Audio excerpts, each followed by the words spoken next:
Il-vuċi ta' pajjiżna fil-qasam marittimu se tissaħħaħ fuq livell internazzjonali. Dan bit-tnedija tal-Aġenzija Malta Marittima li b'kollaborazzjoni bejn il-Gvern u l-Privat se tagħti imbuttatura lil dan il-qasam. Hemm 50 mira x'jintlaħqu li kif spjega s-Segretarju Parlamentari għall Kompetittività José Herrera jinvolvu setturi differenti li jaħdmu qrib il-qasam marittimu.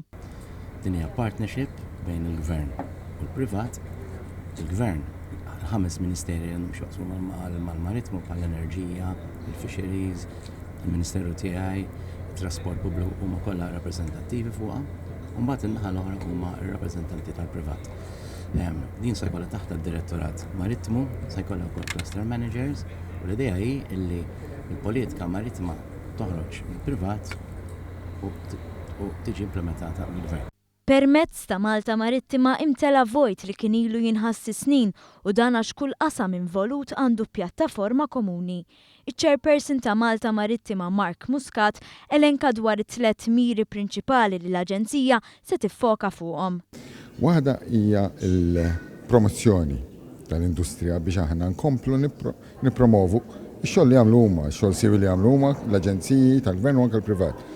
It-tielet net u it-tieni hija biex noħolqu anka collaborative framework fejn aħna nistgħu anka jkollna improvements fil-policy process tagħna illi dejjem nkunu xprunati viżavi ma' dak li jridu l-industrija, u t-tielet ukoll hija li noħolqu il-kunċett ta' cluster illi llum fl-Ewropa tant qegħdin jippromovuh u anke qegħdin jippromovu l-competitive clusters li għandna Malta biex Malta ntellawha gradi f'dak il-livell.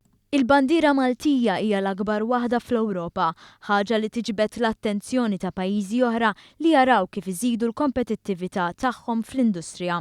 José Herrera stqar li l-viżjoni tal-Gvern f'industrija li tmur lura 20 ta' snin hi dik li tissaħħaħ u li minnha jgawdu dawk involuti. Tir ta' l-ekonomija maritma, added value lis-settur u salarji aħjar lil min hu involut dan is-settur.